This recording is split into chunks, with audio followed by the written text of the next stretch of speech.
Hello everyone, नमस्कार सभी को। एक बार फिर से स्वागत है आप सभी का आपके अपने YouTube platform teachers spotlight by जारफ अड्डा पे। तो जैसा कि आप सभी को पता ही है कि ईएमआरएस की हमारी जो बची हुई वैकेंसीज है, बहुत जल्दी उसका नोटिफिकेशन आप सभी के पास आने वाला है। नोटिफिकेशन जब भी आएगा ये तो तय है कि आने वाला है, पर तैयारी जो है अभी से हमें स्टार्ट कर देनी चाहिए। जैसा कि आप सभी को पता है, पिछले साल आप सभी का नोटिफिकेशन आया था एंड एग्ज़ाम जो है आपका तुरंत ले लिया गया था, पर बीच में आपका स्टे लग गया था, जो कि अब पूरा रास्ता साफ है हमारा। और स्टे हटने के बाद डायरेक्टली आप लोगों का एग्जाम का नोटिफिकेशन आया, आपकी डेट्स अनाउंस हुई, रिजल्ट तुरंत आया, अपॉइंटमेंट दे दिया गया। तो यदि नोटिफिकेशन हमारे पास आ जाता है तो एग्जाम से और नोटिफिकेशन से और एग्जाम के लिए जो है बीच में समय नहीं हमारे पास बचता है, तो तैयारी अभी से जो है हमें शुरू कर देनी चाहिए। तो आज के अपने सेशन पे हम लोग बात करने वाले हैं आपके अपने सिलेबस की। जैसा कि देखो, मैंने पहले वाले में भी वीडियो बना के आप सभी को बताया भी था कि ईएमआरएस का जो एग्जाम पैटर्न हमारा होता है वो कैसे होता है। आज हम लोग डिस्कस करने वाले हैं कि जैसा कि आप सभी को पता है कि दो पेपर हमारे, या बोल सकते हैं दो पार्ट में हमारे पेपर होता है, पार्ट ए और पार्ट बी। और जो हमारा पार्ट ए होता है वो हमारा जनरल पेपर का होता है। तो उस जर्नल पेपर का सिलेबस क्या होता है, कौन कौन सी चीज़ें जो है हमें पढ़नी होती हैं, वो पूरा का पूरा डिटेल में बताने वाला हूँ। तो अंत तक जो है सेशन पे ज़रूर हमें बने रहना है। तो यदि मैं ऑफिशियल सिलेबस की बात करूँ आपके ईएमआरएस के अपने ऑफिशियल सिलेबस की, तो देखना, सुनना, समझना और चीज़ों को समझते हुए चलना। तो देखो, सबसे पहले तो अपन बात करने वाले हैं अपने किसकी सर जी, जर्नल पेपर की, है ना। अब जर्नल पेपर में मैंने आप सभी को बताया था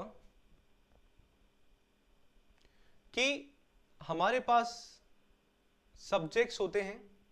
आई होप, आशा करता हूं कि सभी को विजिबल होगा। तो सबसे पहले तो हम लोग बात करने वाले हैं किसकी सर जी, हमारे जर्नल अवेयरनेस की बात करेंगे, जो कि आपके चाहे टीजीटी एग्जाम में चाहे आपका पीजीटी एग्जाम में आपका पूछा जाएगा।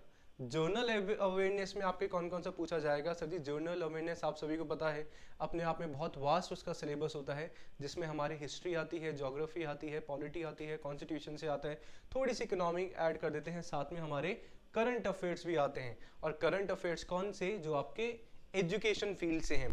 ऑल दो पिछली बार ऐसा बोला गया था, पर पिछली बार के एग्जाम पे यदि मैं थोड़ा सा आप सभी से बात करूं, कोशिश करूं आप लोगों को बताने की, तो पिछली बार भी जो है आप सभी को बोल दिया गया था कि आपके एजुकेशन से रिलेटेड आपके करंट अफेयर्स देखे जाएंगे, पर हमें इतना ज़्यादा कुछ देखने को नहीं मिला। करंट अफेयर्स आपके नॉर्मल वाले थे।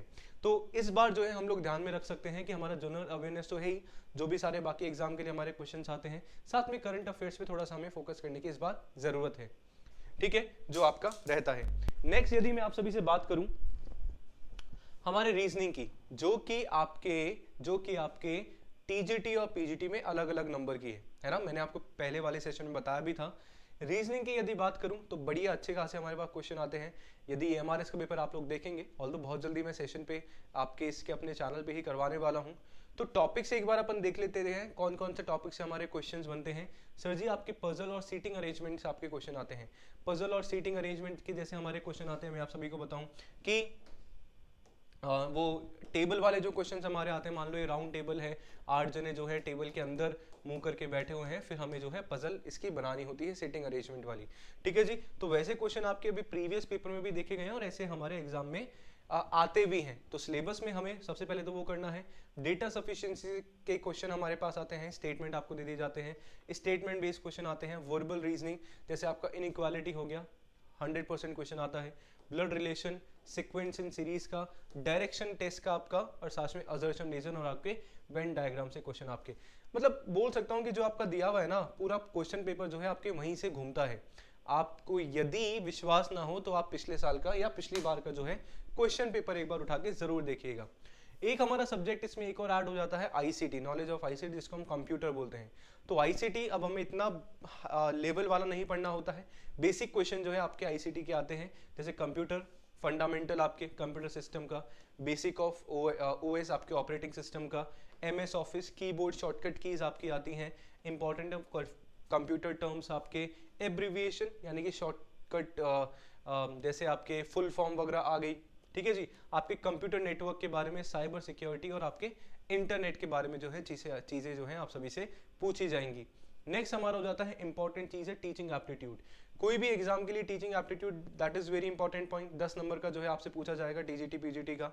अब 10 में 10 क्वेश्चन पूछे जाएंगे, कहाँ से sir ji, nature of teaching, उसके कैरेक्टरिस्टिक्स, आपके टीचिंग के objectives, basic requirements, learners characteristics, learners की विशेषताएं, फैक्टर्स जो टीचिंग को इफेक्ट करती हैं, मेथड्स ऑफ टीचिंग, आपके टीचिंग एड्स कौन से होते हैं, और आपके एजुकेशन एवेल्युएशन सिस्टम जो आपके होते हैं, मूल्यांकन के आपके जो भी मेथड्स वगैरह होते हैं वो आपसे एग्जाम में पूछे जाएंगे। आगे आने वाली क्लासेस में डिटेल में जो है सारी की सारी चीजें आपको अपने इस चैनल पे ही मिलने वाली है बहुत जल्दी, तो कहीं आपको जाने की जरूरत नहीं है, फुल ऑन प्लेटफॉर्म पे जो है आप सभी को करवाया जाएगा धड़ल्ले से सारी की सारी तैयारी। नेक्स्ट हमारा यहाँ पे हो जाता है एक इंपॉर्टेंट पॉइंट हमारा बन जाता है एक्सपीरियंशियल एक्टिविटी बेस्ड पेडागोजी और केस बेस्ड। अब ये आपकी कौन सी आती है, आपको एक सिचुएशन दे दी जाती है, मान लो आप साइंस के टीचर हो, तो 2 बच्चे ऐसा करते हैं, 4 बच्चे वैसा करते हैं, उस पर्टिकुलर टॉपिक को आप कैसे समझा पाओगे, गेटिंग। तो एक्टिविटी एक्सपीरियंशियल बेस्ड आपकी पेडागोजी पूछी जाती है, आपसे केस बेस्ड स्टडी पूछी जाएगी, ठीक है जी। साथ में एनईपी पूरा का पूरा मैंने क्लासेस अगर यदि आप देखेंगे कंटेंट पूरा इस चैनल पे है, पूरी एनईपी मैंने करवा रखी है, मैराथन एनईपी पे ले रखी है, जाके आप लोग देखिए, पूरा का पूरा क्लैरिटी आप सभी को मिल जाएगी, ठीक है जी। ये तो हमारे पूरा का पूरा आपका जो जर्नल पेपर है, मेन जो हमारे टॉपिक है उसकी बात हो जाती है। अब एक इंपॉर्टेंट चीज है जो मैंने आप सभी को बताया भी था, हमेशा मैं बताता हूँ, आपके जैसे पीजीटी में हमारे 2 इंपॉर्टेंट सब्जेक्ट हो जाते हैं आपके इंग्लिश और हिंदी, और वहीं यदि मैं टीजीटी की बात करूं आपके यहाँ पे 3 लैंग्वेज के हो जाते हैं आपके, सेम आपका हिंदी, इंग्लिश और आपका रीजनल लैंग्वेज। अब बात ये होती है ना कि सर जी ये 10 नंबर का होता है और ये भी 10 नंबर का होता है, और बिल्कुल ये भी आपके 10, यहाँ पे भी 10 और यहाँ पे भी 10। और इम्पॉर्टेंट चीज जो आपको समझने की है क्या है कि यहाँ पे हर एक में 4 नंबर जो है आपका लाना जरूरी है। मिनिमम मार्क्स आपके 40% ईच सब्जेक्ट आपके होने चाहिए। यदि आपका नहीं आता है तो बाकी जो हमने ये सारी की सारी मेहनत करी है वो पूरा का पूरा सर वेस्ट आपकी हो जाती है। तो हमें वो नहीं करना है, जितना फोकस हम लोग इस पे कर रहे हैं, जितना ध्यान हम हमारे सब्जेक्ट स्पेसिफिक पेपर पे रख रहे हैं, उतना ही ध्यान जो है आपको इन सब्जेक्ट्स पे रखना है, आपके लैंग्वेज कॉम्पिटेंसी पे। बिकॉज बहुत सारे लर्नर्स का ऐसा इस बार भी हुआ है कि काफी मतलब पेपर उनका क्रैक हो रहा है, बट यहाँ पे जो है नंबर नहीं आ पा रहे हैं, तो इनमें जो है आप लोगों को ध्यान में रखना है।